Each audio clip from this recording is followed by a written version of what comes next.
Assalamualaikum warahmatullahi wabarakatuh.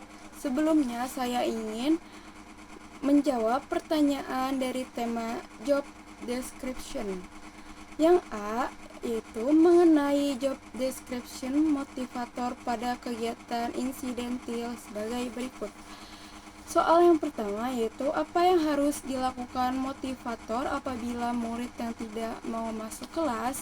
Jawabannya yaitu motivator harus mendekati murid dengan lemah lembut dan sabar serta menawarkan solusi atau kegiatan yang menarik untuk membujuk murid masuk ke kelas. Yang kedua yaitu pertanyaannya, apa yang harus dilakukan motivator apabila ada murid yang menangis? Jawabannya yaitu motivator harus menenangkan murid, memberikan perhatian dan rasa aman, serta mencari tahu penyebab tangisannya untuk bisa memberikan bantuan yang sesuai. Yang ketiga yaitu apa yang harus dilakukan motivator apabila ada murid yang mengganggu murid lain?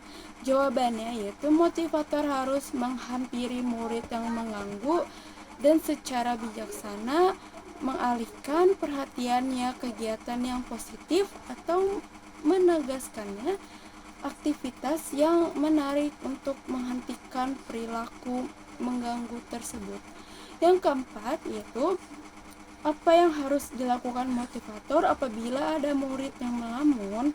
Jawabannya yaitu motivator harus mendekati murid lalu mengajak bicara dengan ramah dan melibatkan murid dalam kegiatan yang menarik sehingga perhatiannya dapat terfokus kembali. Pertanyaan yang B yaitu apa saja tugas yang harus dilakukan motivator secara periodik setiap minggu? Jawabannya yaitu mengadakan evaluasi perkembangan murid. Yang kedua, membuat rencana pembelajaran untuk minggu berikutnya. Yang ketiga, mengadakan pertemuan dengan orang tua wali murid untuk memberikan laporan kemajuan dan mendapatkan masukan. Yang C yaitu apa saja tugas rutin yang harus selalu dilakukan oleh motivator setiap hari? Jawabannya yaitu menyambut murid dengan ramah setiap pagi, mengawasi dan memfasilitasi kegiatan belajar dan mengajar. Yang ketiga, memberikan bimbingan dan dukungan kepada murid selama kegiatan berlangsung. Gimana cara agar motivator mengetahui karakter dan kesukaan anak?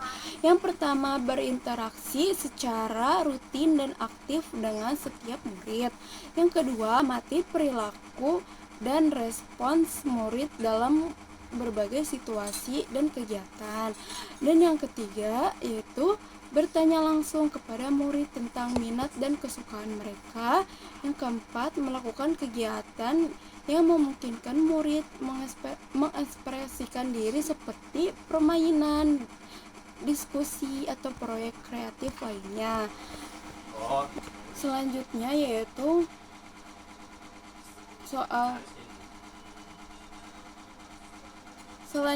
soal yang kedua yaitu pertanyaan, tema tugas, dan tanggung jawab sebagai motivator. Bagian A, soal pertama, apa target suasana dan kegiatan di kelas Bimba AIWO yang harus dicapai oleh motivator?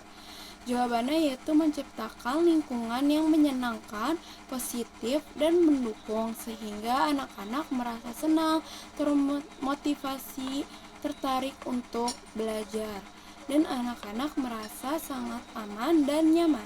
Soal yang kedua yaitu bagaimana cara motivator mencapai target atau tugas di kelas Bimba AIWO.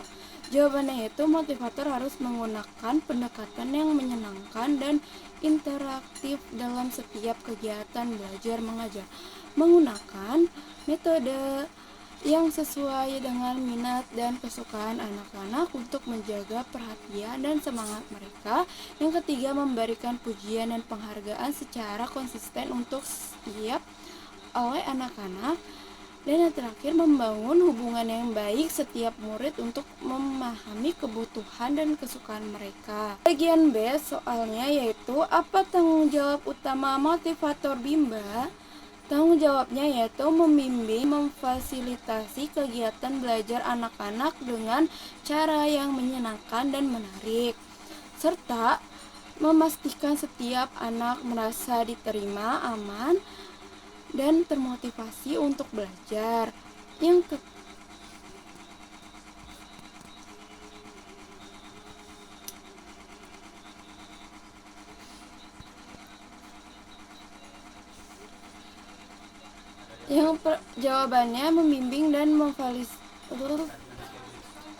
Jawabannya membimbing dan memfasilitasi kegiatan belajar anak-anak dengan cara yang menyenangkan dan menarik. Bagian B soalnya, apa tanggung jawab utama motivator Bimba? Jawabannya yaitu membimbing dan memfasilitasi kegiatan belajar anak-anak dengan cara yang menyenangkan dan menarik. Yang kedua, memastikan setiap anak merasa diterima, aman, termotivasi untuk belajar. Yang ketiga, mengembangkan rencana pembelajaran yang sesuai dengan kebutuhan dan minat anak. Yang keempat, mengamati, mencatat, dan melaporkan perkembangan setiap anak kepada orang tua atau wali murid. Menyediakan lingkungan belajar yang positif, mendukung. Dan yang keenam, menyelesaikan masalah yang muncul di kelas dengan bijaksana dan efektif. Yang terakhir, selalu meningkatkan minat dan kemampuan belajar anak-anak. Oke, selanjutnya saya akan menjawab pertanyaan mengenai tanggung jawab motivator di kelas. Yang bagian C, soal pertama yaitu apa yang harus dilakukan motivator untuk menjadikan suasana di kelas aman, yaitu dengan cara 1. Menerapkan aturan yang jelas untuk menjaga ketertiban dan keamanan di kelas. 2. Mengawasi anak-anak secara aktif selama kegiatan berlangsung untuk mencegah perilaku yang berpotensi membahayakan. Yang ketiga, menyusun ruang kelas agar bebas dari benda-benda yang bisa membahayakan anak-anak. Yang keempat, menciptakan lingkungan yang ramah di mana anak-anak merasa bebas untuk menyampaikan kekhawatiran atau masalah. Soal yang kedua, apa yang harus dilakukan motivator untuk menjadikan suasana di kelas nyaman? Jawabannya yaitu menciptakan lingkungan yang ramah dan menyambut semua anak dengan senyuman dan sikap positif. Yang kedua, menyusun ruang kelas agar tetap rapi dan menarik sehingga anak-anak Soal yang kedua yaitu apa yang harus dilakukan motivator untuk menjadikan suasana di kelas nyaman? Yang pertama yaitu menciptakan lingkungan yang ramah dan menyambut semua anak dengan senyuman dan sikap positif. Yang kedua yaitu menyusun ruangan kelas agar rapi dan menarik serta menyediakan tempat duduk yang nyaman dan bahan-bahan belajar yang mudah diakses.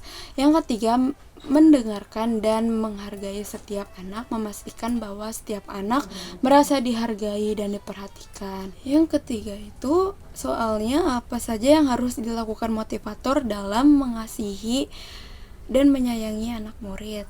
Yang pertama itu caranya menunjukkan empati dan perhatian setiap anak, menggunakan kata-kata yang positif dan penuh kasih dalam setiap berinteraksi dengan anak-anak.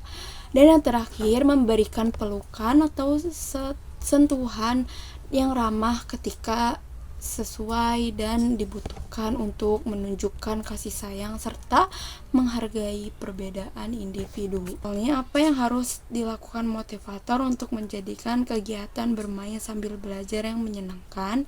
Jawabannya yaitu menggunakan metode pengajaran yang interaktif dan kreatif, menyediakan berbagai aktivitas yang menarik dan bervariasi untuk menjaga minat anak-anak, serta melibatkan anak-anak dalam proses belajar melalui permainan, cerita, dan kegiatan seni lainnya.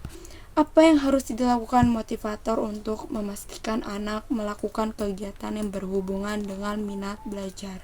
Jawabannya yaitu mengamati dan mengidentifikasi minat individu setiap anak, menyusun kegiatan belajar yang sesuai dengan minat dan bakat anak, serta memberikan kesempatan kepada anak untuk mengeksplorasi dan mengajarkan minat mereka melalui proyek-proyek dan aktivitas yang relevan serta kreatif. Dan yang terakhir yaitu apa yang harus dilakukan motivator untuk memastikan anak melakukan kegiatan sesuai dengan tahapan perkembangannya? Jawabannya yaitu mengamati dan menilai perkembangan setiap anak secara teratur, menyusun rencana pembelajaran yang disesuaikan dengan tingkat perkembangan mereka masing-masing setiap anak, dan mengatur kegiatan yang sesuai dengan kemampuan tahapan perkembangan anak-anak. Dan yang terakhir, berkolaborasi dengan orang tua dan tenaga ahli lainnya untuk mendapatkan pemahaman yang komprehensif tentang perkembangan anak. Mungkin itu saja yang dapat saya sampaikan. Kurang lebihnya mohon maaf. Wassalamualaikum warahmatullahi wabarakatuh.